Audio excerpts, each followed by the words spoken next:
Hey guys, time to get in on the action for the biggest moments in basketball with Prize Picks, America's #1 fantasy sports app. Just select 2 or more players, pick more or less on their projections, place your entry, and win up to 100 times your money. Right now, Prize Picks will match your first deposit of up to $100. Just download the Prize Picks app and use the code GET100. That's code GET100 on Prize Picks for a first deposit match of up to $100. Prize Picks. Pick more. Pick less. It's that easy. You know what? I love that song, but I got to tell you, I wish it was a lot longer because it seems like every single time we go to call Lavelle E. Neal III for his time slot, he is casually late. We got his voicemail again, so we're doing the live radio version of an ad lib, but we do have sponsors to give a lot of love to as well. That'll buy us some deserved time for them. All right, so slow down, Dave. Got it. Arola Architecture Studio, Brian. We are about to be 6 years old. Arola Architecture Studio has been with us. I was going to say, boy, do we act like it. But yeah, shout out to Arola Architecture Studio. Drawing lines with Vencie Glenn will come your way to close the show once again. OAR Holdings, Kraus Heating and Cooling, your Carrier HVAC authorized dealer. Advantage Emblem and Screen Printing. Avenue 45, Stewart's Bike Sports and Trophies. Kohler Toyota, Kohler Hyundai, and Comfort Systems. Now, Brian, I have left a few of them out for a specific reason. Last night, we were Julianne Vazicek and I were talking to the new assistant basketball coach at Scholastica, and we were talking about places to go to enjoy yourself, whether it be food or breweries or whatnot. So we are sponsored by some of the best, right? We have Hoops Brewing, of course. We just got done talking to Dave. We have Mount Royal Bottle Shop. In fact, we referenced a couple of different locations, Tavern being one of them, by where they're located at if you were at the beer cave at Mount Royal Bottle Shop, right? But Blackwoods were certainly the things we brought up. We brought up their location on London Road because that's where, I go, and Julianne was taking her parents there back in the day. The location in Proctor, Two Harbors, the Blackwater right downtown, which you talked about, and of course, obviously, we talked about Tavern on the Hill, and said if you're going to have pizza, well, you got to order Sammy's. If you hadn't Sammy's yet, you got to get that done. I was going to say, Dave, Hoops kind of avoided that because of the sponsorships that we do have, but you said pizza and beer. I'm getting Hoops beer and I'm getting Sammy's pizza. That's the bottom line. And finally, if you're going to go fancy, right? If you're going to go fancy, you go to Pier B, right? Yes. You go to Silos. And so I often do. We had a chance to talk about all of our advertisers last night when we were talking about places to go if you're excited about being in Duluth. So that was a World Championship ad lib on the part of Dave Cook, giving love to our sponsors, but again, so deservedly so for all of them. We are now going to do the on-air equivalent to a live production meeting. This will be a moment of truth where we're either rambling on Lavelle E. Neal III's voicemail or he's going to be there. So we talked about not always having success defined by a championship, but after Dave Cook's championship ad lib, is Lavelle E. Neal III of the Star Tribune with us this morning. We're about to find out. Lavelle, good morning, sir. What is this Sammy's Pizza that you speak of? There's multiple locations here in Duluth. You've got to get up here. There's also locations on the range. Tell you what, you come up here, I will make Sammy's Pizza possible for you. The closest one for me is a handful of blocks from my home. Huh. All right. I've been to Duluth once. I guess I need to change that. I was going to say, it's time to, as they say in baseball often enough, change the number, my friend. You got to do that. And just to tell you how long it was, we were shorthanded at the office, so I drove up to Duluth to cover Rick Rickert's signing with the Gophers. I remember that. That's the only time I've been to Duluth. I remember that. And Rick has been on the show about as frequently, if not more, than you have. Rick and I are fairly good friends, and I think I might have given you his contact info before. So if you need it again, if you need Rick Rickert as an excuse to get here, I know Rick's not here, but his family is. We'll do whatever it takes to get you up into Duluth. But speaking of doing whatever it takes, the Twins, the effort was there. The results weren't. We talked about it the opening segment today. How do you define success? Because the minute the Twins got eliminated, we saw all the narratives of, typical Twins falling short, typical Minnesota sports. Let's add up the number of seasons since we've last had a title. I get all that because there are facts behind that. But I didn't leave this season feeling empty or disappointed. Maybe disappointed because it was over, but not disappointed in the way this team played. Am I being too positive or am I right here? Well, my thing is that this whole blowback on the Twins about being a typical Minnesota sports team, I got problems with because who's the last team to win a championship in this town? Absolutely. And they did it twice, in 87 and 91. Have the Vikings won the title? No. Have the Wolves won the title? No. Have the hockey team, North Stars or Wild won the title? No. The Twins are the outlier, but still they get ripped and thrown into this other pot of failed misery. Yes. Exactly. Two, if I'm not mistaken, actually it's exactly, I think it's almost exactly a calendar year. The last calendar year, Loons kicked out of the first round of playoffs. Wow, kicked out of the first round of playoffs. Wolves kicked out of the first round of playoffs. Vikings kicked out of the first round of playoffs. Lynx kicked out of the first round of playoffs. Twins won a series. So lumping the Twins in all this mess I got problems with. It's, to me, it was a successful season until as soon as they beat Toronto, they got out of the first round, because I think people thought that the Twins had a good chance of winning a kind of a weak division. It didn't look that way during the first half, but they got on track the second half. And then, they looked like they were going to be a tough out, because they've got a nice little 1-2 punch with Sonny Gray and Pablo Lopez. But damn, the one thing that's killed them recently is that they stopped hitting, And, Rocco Baldelli's an interesting cat, and the Twins are an interesting organization because of what they embrace. And they are the masters of the three true outcomes. And the three true outcomes are either you go up to the plate and hit a home run, walk, or strike out. The Twins were in the top 5 in all 3 categories. I believe they were second in walks and first in strikeouts. I think they set a record of strikeouts. They did. And I think they were fifth in homers. So they believe in that. And Rocco doesn't worry about the strikeouts as long as people are getting on base and hitting the heck out of the ball. But they stopped hitting the heck out of the ball in the postseason. So to me, that's got to be that's the one adjustment they need to make, is find a couple guys who can be reliable contact hitters to mix in with the boppers that they want. But it was a successful season, and people should be fired up for the future because they've got pieces in play. Your ace starter is taken care of. Your closer is taken care of. Your superstar at shortstop is taken care of. And you've got a bunch of other cast of characters there. You don't have to do heavy lifting to sustain this. You just need to make a couple of shrewd moves. I would agree with that. Lavelle certainly gave us a lot to chew on there, Dave, and he's right. The way the season ended was a little more reminiscent of the games in June, where this team was flailing quite literally. The wind would change, not just because we live on Lake Superior, but the number of swings and misses that we got out of the Twins offensively, and that snuck back and bit them to end their season. But it is successful, and it is successful because of the youth movement that paid off. Yeah, you said something interesting, Lavelle, and it's what I actually had written down that I want to ask you. The Twins really do feel like a bunch of parts.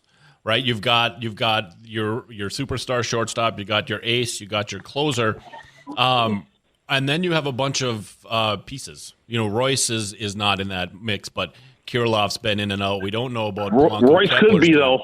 Yeah. Royce could head in that direction. Yeah, he is. But Kepler, we don't know anything about. Taylor's gone. You've got from Willie to Donnie Batts and all that. Just a whole bunch of parts. How do they bring back those parts or different parts and put it all back together for a run next year? That's not easy. It's never easy because there's always turnover from year to year. You can't just expect the same group of guys to show up.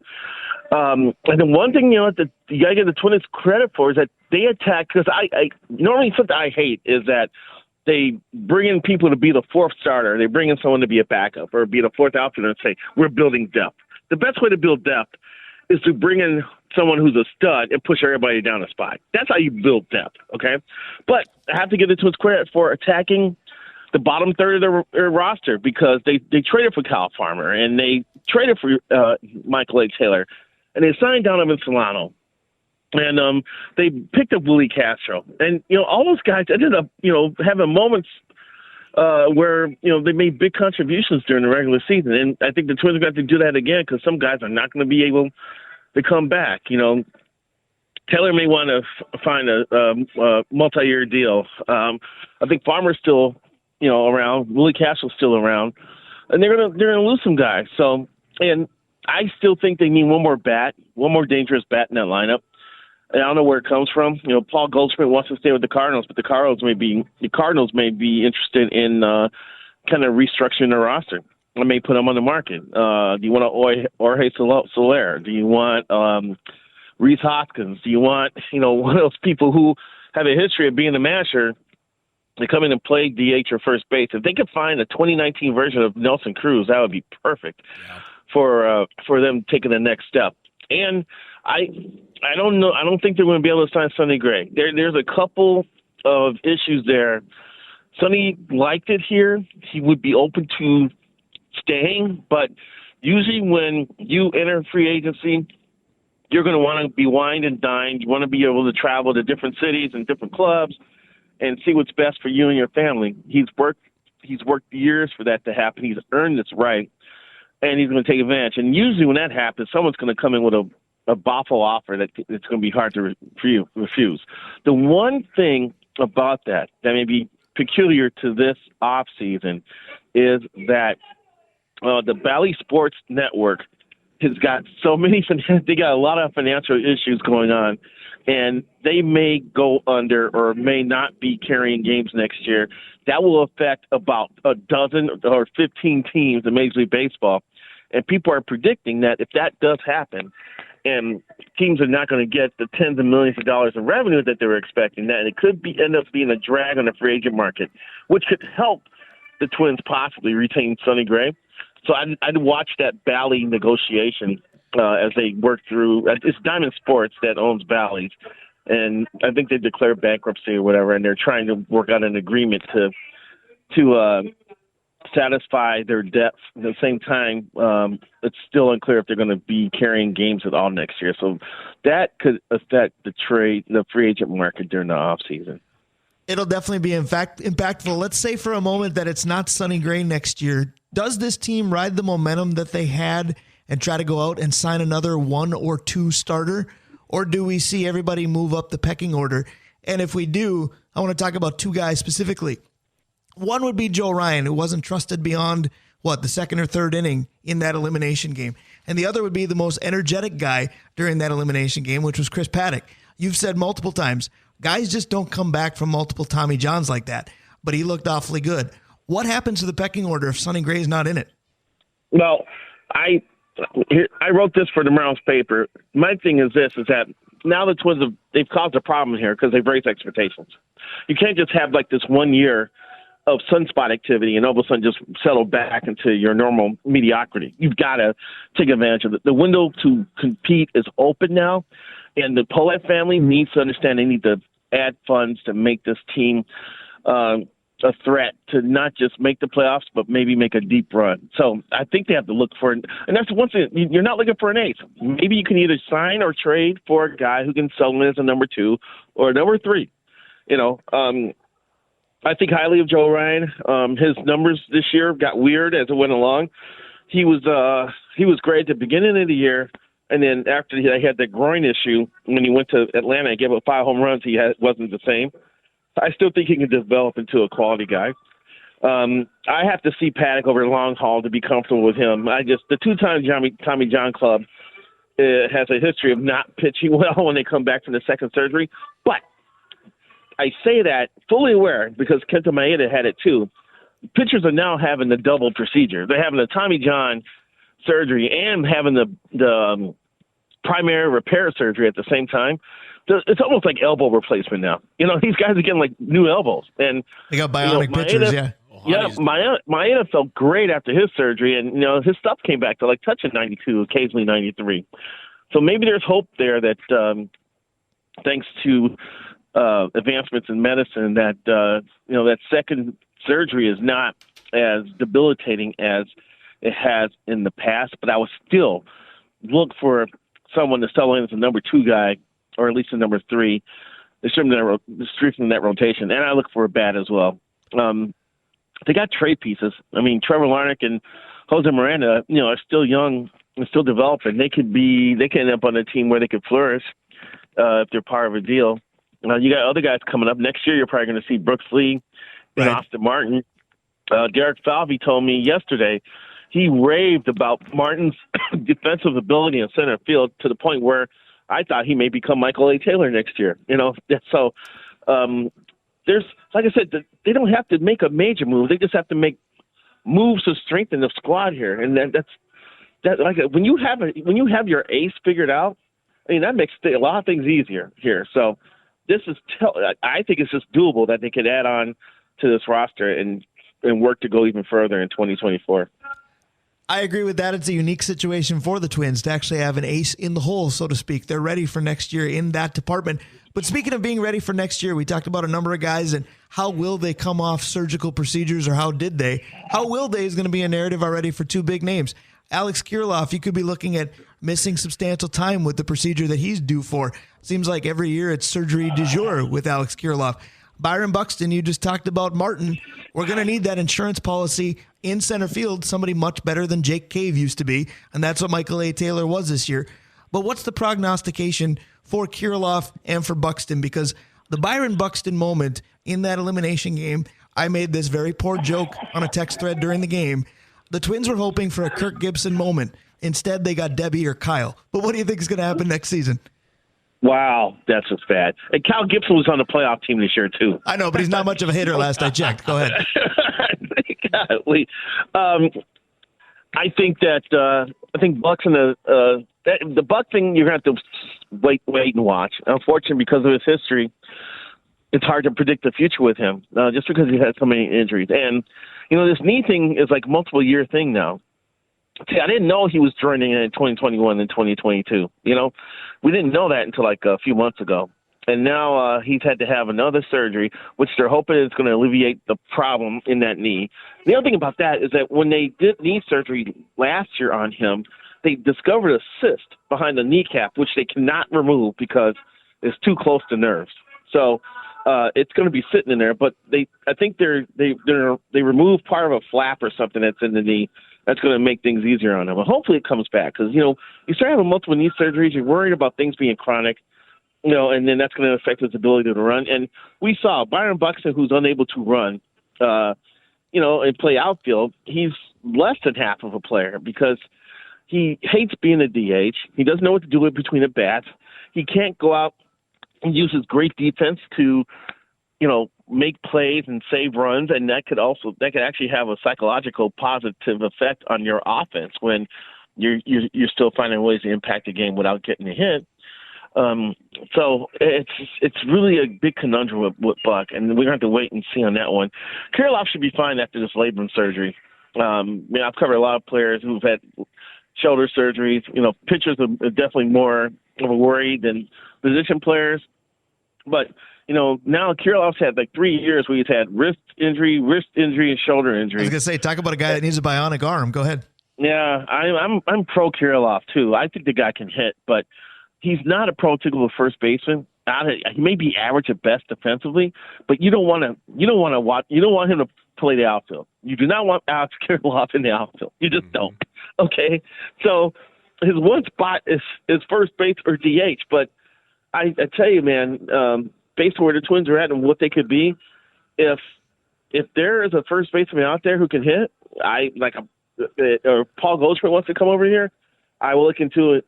I would, because they need reliability and they need run production. And as much as I like Kirilloff, these past 3 years they've given me some pause here about being able to rely on him for 150 games a year.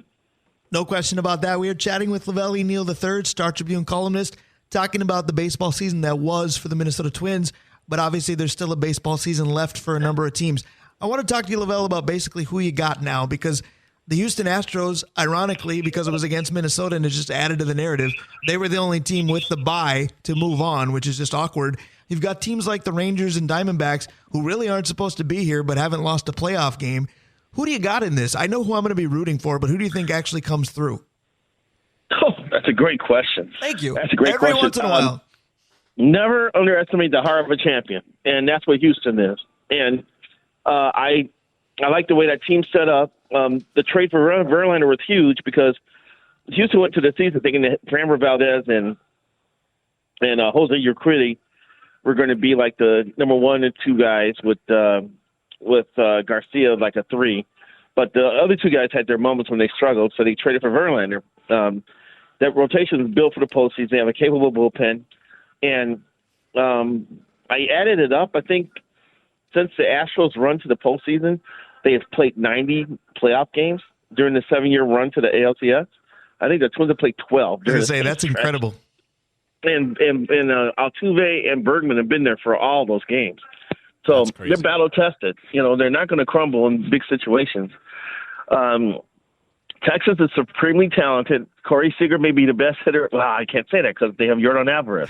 I will say Corey Seager matches Yordan Alvarez as the most dangerous offensive force in that series. The pitching staff can be hit and miss, And I tell you what, you have Aroldis Chapman in the bullpen, you don't know what the hell you're going to get. He can come in and throw darts and get people out, and he can also implode. He's given up some huge home runs in the postseason in his career. All right? They've got to get luck. I'm a big fan of Jordan Montgomery. His ball moves unlike any pitcher I've seen, any left-handed pitcher I've seen in the last 20 years. That guy has got some filthy stuff, and he's going to be something to deal with for the Astros. But I would still take Houston's pedigree over Texas. And in the National League, we got Diamondbacks against Phillies, right? Right. That's going to be a crazy series. Trying to win in Philadelphia with that crazy-ass fan base, that's going to be hard. That's the nicest way I've heard them described. Bryce is feeling it, too. Yeah. Diamondbacks are a different squad, man. I think they led the league in sacrifice hits. Right. I think they bunt a lot. They move guys around a lot. And their best player is probably their smallest player in Corbin Carroll, who may be 5'6". That kid's unreal. It's the crap out of the ball. We need a World Series with him and Altuve. Let's do tail of the tape. Oh, how about that? That would be awesome. Short guys unite. I'll be there in a heartbeat. All right, Lavelle, there's no good segue to this. We were talking about baseball teams playing in huge games to NFL teams playing in this is embarrassing for both of us game. Whatever, God. Let's talk about the game in Chicago tomorrow. Your team, at the very least, is coming off a victory. My favorite team certainly is not. These are two teams that aren't going anywhere. The weather could certainly be a factor. What do you think happens tomorrow? Because the Bears have a number of players injured and out. The Vikings have their best player injured and out. We talked about how the TV markets for baseball might not be happy with who won. Who wants to be carrying this game tomorrow? Obviously, this radio station will be, but from a televised number of eyes on this one, the NFL's going, oof. Well, yeah. I mean, Vikings have been disappointed. They thought they were going to take off from last year's success, but I think the football gods are striking them down now, because for all the stuff that happened for them last year, it's happening to them this year. The fumbling is baffling. You had the best receiver in football, and he's injured now.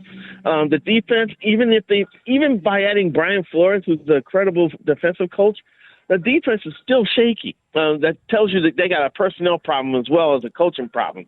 So even all that said, I expect the Vikings to win tomorrow because the Bears' defense is horrible. It is horrible. They get no pressure on the quarterback. What they did last week in Washington, to me, is an outlier because for the most part they have lacked the pass rush. And when you don't have a good pass rush, it affects the second and third levels of your defense. And so I'm predicting that the Vikings win this one 27-18. 27-19. Wow. Lavelle, I love it. You are the best. That's spoken like a Bears fan not expecting their team to win. I bet if you spoke to most Vikings fans, they don't expect their team to win either, but this was a lot of fun. We got to get you to Duluth. We don't have an Allery's up here, but I'm telling you, if you come, I'll roll out a red carpet for you. Let's make it happen. All right, definitely. I'm all for that. All right, absolutely. Stay in touch. Thank you for everything once again. Lavelle. Thanks for having me. Absolutely. That is Lavelle E. Neal III, Star Tribune columnist. Sounded like I inadvertently foreshadowed his column for tomorrow, but that was a blast. Yeah, that was kind of fun. You never get that line. And we do have to make it happen. There's got to be some way we can have it so he can come up and hang out with us. Gee, if only we had a hotel as a sponsor that could put him up. Yes. Oh, wait, we do, and we could take him to a lot of the fine restaurants Duluth has as well. A lot of fun with Lavelle E. Neal III. We could have it up here. We just had it on the airwaves. Stick around. We're buying Lavelle, but we buy or sell next. We'll be right back. Fight. Hey guys, time to get in on the action for the biggest moments in basketball with Prize Picks, America's #1 fantasy sports app. Just select 2 or more players, pick more or less on their projections, place your entry, and win up to 100 times your money. Right now, Prize Picks will match your first deposit of up to $100. Just download the Prize Picks app and use the code GET100. That's code GET100 on Prize Picks for a first deposit match of up to $100. Prize Picks. Pick more. Pick less. It's that easy. A goodbye. That's what this segment is all about. We're not yet going to say goodbye to Dave Cook. That comes after this segment because you've got to get your way out to the artist formerly known as Public School Stadium because the Saints are home once again. I'm going to miss my first Saints football broadcast since the day after I got married, which was 10 years ago. It's tough to not be at the game today. Should be fun. Homecoming for Saints Scholastica. Homecoming and Hall of Fame. TA is going to be in the Hall of Fame today, as is Stacey Diedrich. I mean, 2 of our favorites, right? And so it's going to be fun to do a little bit of announcing there, telling everybody about them. So today's game against St. Olaf, which kicks off at 1 o'clock, would be a place to be. Absolutely. But again, as a good radio host, I got to keep my guests happy. And our previous guest was Duluth East volleyball coach Susan Schmidt. I'll be with her by 1 o'clock. Duluth East and Hibbing, JV at 1, varsity at 2:30. So if you're looking for sports to take part in today as a fan, there are a lot of options.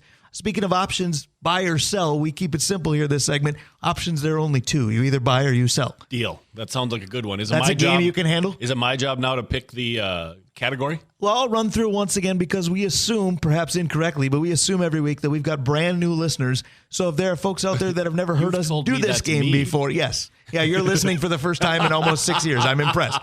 But the way that buy or sell works is I'm going to give you a statement on each of the 4 major men's leagues: the NBA, the NFL, the NHL, and Major League Baseball.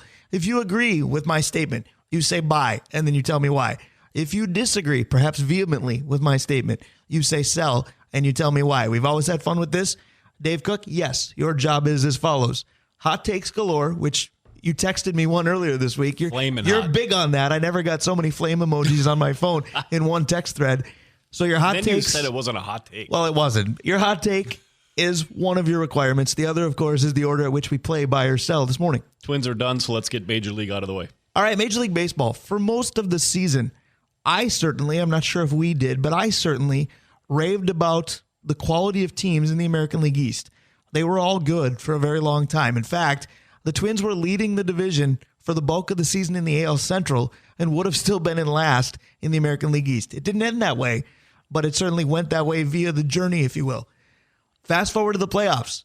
The American League East won as many games in the playoffs as the Vikings have Super Bowl rings. Big fat 0. Yeah. Buy or sell this. The American League East teams were too exhausted from beating each other up throughout the course of the season. Oh, that's a great question. Thank you. They've said that a lot today to both me and you. I'm going to sell that because each team in the East that came out, Baltimore and Toronto, had huge flaws that were taken care of and taken advantage of. But you forgot the Rays, too. Oh, yeah. The Rays probably were tired. See, that's what makes this tough. The Rays should have probably won. Texas has a lot of stars, and they don't always seem to mesh. They only have one. They're the Lone Star State. Go ahead. Don't even. Boom, boom, psh. So the Baltimore was just a bunch of kids, right? And Kyle Gibson. And so they got... Not to be confused with Debbie. Right. Lavelle didn't like my joke. They got handled, right? And so that's going to happen to a team that doesn't realize that they should be there, right? And Toronto played dumb baseball. You know, that's not that they were tired. I mean, they made a lot of really boneheaded mistakes, and for the Twins' credit, they really didn't. Now, Tampa just felt this one makes you think, doesn't it? Well, Tampa just... I see your wheels turning. Felt like nothing was going there. I mean, nobody showed up. Beyond April, they weren't the same team. They had 12,000 people in the last game. Come on. Right. So you sell. I sell. I do as well. I'll offer a little bit of a different reason. You covered a lot that I agree with, but if a division was going to be spent, because you just mentioned Texas, it should have been the American League West teams. They were the ones that the division champion, the wild cards, potentially could have been 2 of them, but Seattle fell short. They were the teams that had 3 in contention up until the final weekend. And it was possible for one of them not to make it because I just said it happened to Seattle. The American League East, they may have had contention issues, if you will. Toronto snuck in when Seattle didn't. But those other teams, Tampa and Baltimore, yes, you were playing for division champion or wild card, but you had to be revved up on all cylinders at that point, and the postseason started and they just weren't. So the American League West, to me, should have been the one that spent, and you look at them, and they've got 2 teams in the American League Championship Series. Yeah, it's almost like, and we've said this before, that those teams that have to really hustle and play very well to get there just stay in that mode, yes. Yeah, so that's the issue. My question was, were they too beat up from beating each other up, having to play playoff-style baseball, when in truth, if you're playing in that mode, you just stay in it. That's what the American League West is doing. That I agree with, but I sell the first part. Right. We reformulated the question. Buy or sell is fun. 1 league down, 3 to go. Let's go with the Wolves. They're up next. They start their season next week, right? All right, the NBA. This actually won't be associated with the Wolves because, NBA, in truth, yes, I am a week behind on this. We talked about the Wolves so much last week. I kind of just sidestepped this idea, but you and I texted about it. For a while, Dame Lillard was rumored to could he end up in Minnesota? Close, geographically anyway. He ends up with Giannis in Milwaukee. When you and I first talked about it, you said, Brian, what do you think about it? And I texted you 2 words, season over. Buy or sell that with Lillard and Giannis on the same team, the NBA is going to be simple. It's the Milwaukee Bucks to lose. That's an interesting question. You almost called it good. I was going to have so many. Well, because I'm selling it, and I'm actually selling it hardcore. I don't know if they have the player to get those 2 guys the ball. And if Lillard's going to be ball dominant, I mean, you can't expect the Lillard that carried Portland the last couple of years when they didn't have anybody else. He can't be that guy in Milwaukee. And I think we're saying that guy was so good. You put him with Giannis, and all of a sudden you're going to have that. It's going to take them a while to get connected, and they still have to go through Boston. There's still only one basketball. You're right. The Celtics will have something to say about it. The 76ers will have something to say about it. By the way, the Eastern Conference, last time I checked, was won by the Miami Heat last year. So there's plenty of adversity to get out of their own conference. There's teams out west that will be factors, certainly. I do think on paper, they are probably the best team in the league. The games aren't played on paper. If they have to do what Texas Rangers did to get into the playoffs and play like crazy for the last 3 or 4 games in order to get in, that's different. Because then because that team does have enough talent that they're hot, they could rip through some teams. I want to see how Dame Lillard plays knowing that he can actually dish the ball to someone else. Is he not going to like it or go, this is a luxury I haven't had my entire career? Or how he reacts to being guy number 2. That's what I mean. You know, if you're not the alpha, your personality might be, but if you don't have to be the alpha on the floor, do you love it because it's a little more stress-free, or is it so foreign to you, you have no idea what to do? Yeah, or does it just chap you? Right. I mean, does it ruin your game? Yeah, yep. All right, 2 down, 2 to go. All right, let's go with the Vikings. Let's finish with the new team. All right, the NFL, and this one is associated with the Vikings. Right, the trade deadline in the NFL is normally a nondescript event. The last couple years, it's been a little bit different, but I think it's a far cry from, let's say, Major League Baseball trade deadline. I don't think, although the NFL Network exists, I don't think you're going to have a ton of trade deadline specials to tune into when that time comes. But with teams struggling early and with salary caps being where they are for different teams in terms of their situation within it, buy or sell this. Come trade deadline passing in the NFL, you are barely going to recognize portions of the Viking roster. I don't think we're selling the quarterback. That's because of the sport. It's not like trading a pitcher where a pitcher just has to learn to throw the fastball to the catch, a different catcher, where Kirk has to relearn an offense.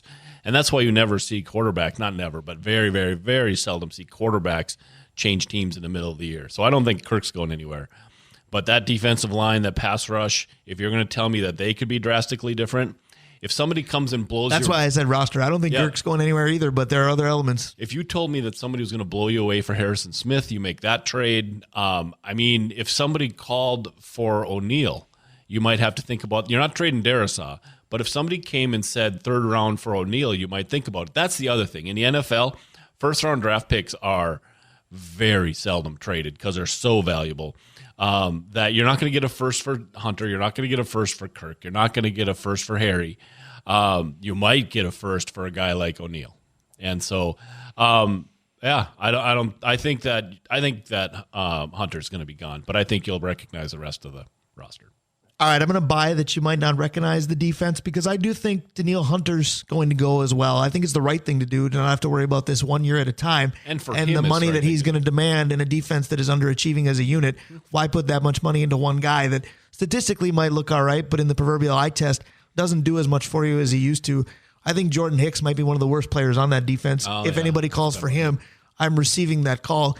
Harrison Smith, I don't know, because to me it's kind of in the same ilk as Kirk, where that's legitimately giving up. Now, some of the fan base might understand if they do it, but the only true leader to me that you have on that defense is Harrison Smith. I don't know if you can get rid of that, especially with the exotic schemes that Brian Flores likes to use. A player like Harrison Smith is probably needed. Yeah, I wrote it down. I gave it to you. I would love to hear Vencie's take on Lewis Cine, because if they think Cine is still a player, if they can get something really good for Harrison, it's probably time. But if in Vencie's point of view, if Cine is already a bust because he hasn't started at any point in his career, then you can't. I'll tell you this, if you can get a game-used football by any NFL legend in exchange for Ed Ingram, make that trade. Ed Ingram's been okay the last 2 weeks. Well, and you're right. The offensive line in general, the narrative has been, they're terrible. Statistically, they don't look all that bad. And I think the hallmarks of that line, that is the good play at tackle of O'Neal and Darisaw. So I'm not touching either one of them. All right, so we've got one left. Deal Madison. Give me the Wild. I would love to have the good NHL. Choice, because that is the only one left. That is a very good choice. All right, we often talk about, we brought it up in the first segment today to open the show when we were defining success. We often talk about the unconditional love that the Minnesota Wild get in this state because of the sport that it is, and this is the state of hockey, what have you. They might be tired of the one and dones, but the fans come out in droves all the time. And we also talked about the Timberwolves with the proverbial Mendoza line of Minnesota sports expectations. This is kind of a combo platter, buy or sell, and I just threw it under the wild NHL category. Buy or sell that for the first time in seemingly eons, the Minnesota Wild should have lower expectations on their team and among their fans than their Timberwolves winter counterpart. Yes, sort of. I think the phrase for me would be excitement. I think the Timberwolves have more excitement because they have they're on the upswing, right? But as far as expectations of what success looks like, I think the Wild are still going to have that because there's this level of expectation, right? That if they don't hit a mark, and it's probably 95 points, right, they will be seen as a failure.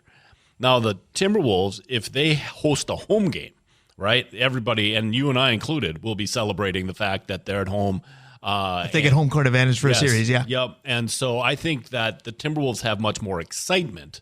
I don't think they have higher expectations. See, I'm going to buy that they do have higher expectations. I don't know who you need to talk to in the state to prove it because as far as your excitement mantra, most of this state just isn't going to give it to you. The Timberwolves do give you more reasons to be excited, but you and I are the rare breed that loves both sports. We have too much divisiveness there when it comes to I love hockey, I love basketball. There's not enough overlap. But when I look at that team and I look at, where are they investing? Where are the players in terms of prime of their career? The Timberwolves just have better options, quite frankly.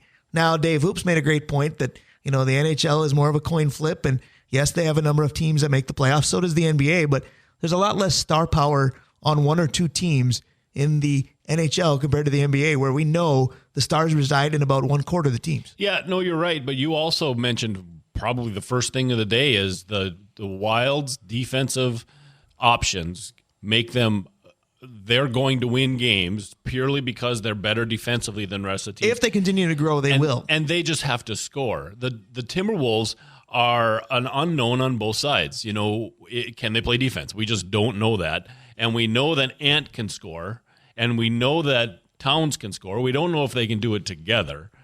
But they're the cap for that Wolves team, if they start believing in themselves, they could make a serious run. And I don't think the Wild have that horsepower in a short series to make that kind of run. But they do have enough to be a 95-point team.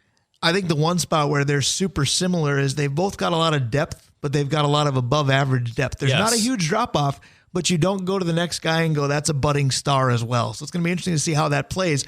But again, keep in mind, 82-0 is still in play. The Wild are 1-0, and they play tonight. I believe they are at Toronto as part of their Canadian road trip. Speaking of a road trip, you are about to make one down to, again, the artist formerly known as Public School Stadium. It's the Saints and the Ole's homecoming football for Saint Scholastica. I don't get to join you today. That's going to feel different. I'll say hi to Vencie for you. Good show by you once again. Yeah, it was a nice show today, Brian. Thank you very much. Do say hi to Vencie. I got the question for you. And, yeah, homecoming and Hall of Fame day down at the stadium where I got confused by the guy's name. I mixed him up. Now, my public speaking teacher back in high school, Cheryl Jensen, one of my favorite teachers, always said, when you give a speech, at the end, tie it back into the beginning. So my last question for you, we started the day defining success. You're leaving the show for the week. Do you define this show as a success? Oh, yeah. Lavelle made this show a success. He was great. Had nothing to do with us, but I'll buy that this show is a success. Brian Prudhomme, Dave Cook. We say goodbye to Dave Cook. I'll stick around and have Vencie Glenn join me for the final segment. We will preview Vikings-Bears. Skull to the bowl suddenly looks like the toilet bowl. Stick around. We'll be right back. Hey guys, time to get in on the action for the biggest moments in basketball with Prize Picks, America's #1 fantasy sports app. Just select 2 or more players. Pick more or less on their projections, place your entry, and win up to 100 times your money. Right now, Prize Picks will match your first deposit of up to $100. Just download the Prize Picks app and use the code GET100. That's code GET100 on Prize Picks for a first deposit match of up to $100. Prize Picks. Pick more. Pick less. It's that easy. Oh, yeah, it's the safety dance once again, which means my favorite safety is right around the corner. Vencie Glenn will join us for Drawing Lines, courtesy of Roll Architecture Studio, one of our many great sponsors here on the Northland Sports page, including Hoops Brewing, OAR Holdings of Duluth, Krause Heating and Cooling, Advantage Emblem and Screen Printing, Sammy's Pizza, the Blackwoods Group, Avenue 45, Mount Royal Bottle Shop, Stewart's Bike Sports and Trophies, Pier B Resort, Kohler Toyota and Kohler Hyundai and our friends at Comfort Systems. I'll tell you what, when it comes to comfort, I've become very comfortable over the last several years chatting football with Vencie Glenn each and every Saturday. He joins us again. Good morning, 2-5. How we doing? I'm good. It's nice and sunny out here in California. Yeah, I cannot say the same for at least northeastern Minnesota up in Duluth today, but that's all right. For the middle of October, I'm not completely dissatisfied with the weather that we've had. I'll tell you this, though, I am dissatisfied with my favorite football team as they are 1-4 going to Chicago tomorrow. First thing I want to talk about with you is we've talked about how the game has changed over the years and this nuance are different. One thing that's not different is clock management gets talked about all the time. The last couple of weeks, this is as disorganized as I've seen the Minnesota Vikings or any NFL team when it comes to clock management, failing over and over. That's it. Oh, clock, just knowing the nuances of the game is very important. And people think guys just go out there and play the game. But you have to be a student of the game. You have to be it's called situational awareness, they call it. And guys just not aware of what's going on in the game, what's going on the field, who's on the field, and things like that. And you just get caught up in the hype that you're not managing the clock and managing the game, which is part of football. I think that's well said. Continuing with nuances and changes in the game, stadiums have looked different and things being state-of-the-art. And then you've got Soldier Field that's been around forever. You played there many times. What were trips to Chicago like? What were the fans like? What was the Soldier Field experience? Well, I played in the old Soldier Field. This is the new one they have, but it's pretty much in the same spot. Right. And it's cold. When it's windy, it's cold. And it's a tough place to play. Great crowd. The wind can definitely hinder a lot of things in the throwing game if it's a windy day. But other than that, it's just good old-fashioned football on grass, and you got to love that. Speaking of good old-fashioned football, the mobility that Fields offers at the quarterback position for Chicago is very different than, obviously, Kirk Cousins doesn't have that same element to his game for Minnesota. So Cousins looks like the more old-fashioned quarterback in that sense, but mobility is such a key factor these days, and this defense has struggled for Minnesota. What is the play like, and what is the biggest difference at safety when you've got a quarterback that loves to get out and use his legs? Well, the one thing is that he could beat you at any time because if he's moving, you have to pick up a receiver, and you have to get eyes on the receiver, then back to the quarterback. But when the quarterback's always moving, that means you can't keep your eyes on the quarterback and the receiver. So you become what they call chase mode. So you just try to grab a man and lock onto him. But if you have a quarterback that big and that fast, he can run up down the field right behind you, so you don't want that to happen as well. So, I would be more concerned about his legs than his passing ability. If I'm a safety going into this game, he's going to make some plays using his legs because he's a great athlete. But other than that, I would definitely make him beat me throwing the ball. Chatting with Vencie Glenn, my favorite safety, good Viking safety during the 90s. Number 25 is with us once again. Vencie, you have preached to me over and over that when it comes to secondary play, you can't single out individual players, but you've got a great relationship with me. You've got a great relationship with Dave Cook. Dave had to leave again, but he did leave me a question for you. A year ago, not this past year in the draft when the Vikings took wide receiver Jordan Addison, but the year prior, they took safety Lewis Cine. And Lewis Cine has been having an injury-riddled career, but even while he's been recovering, he's had a difficult time being on the field. So the question from Dave is simple. Is Lewis Cine a bust or not? My simple answer was we haven't seen enough to know. But how do you know when a safety does or does not have what it takes?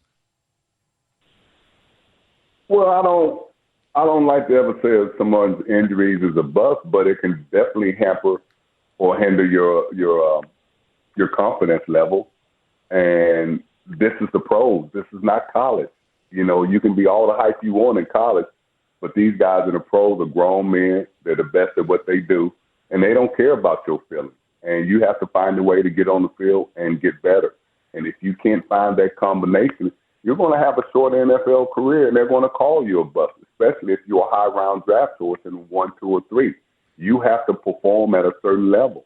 And here's the difference is that these guys are not preparing their bodies, and I said this to you before, to go 16, 17, 18, 19 weeks.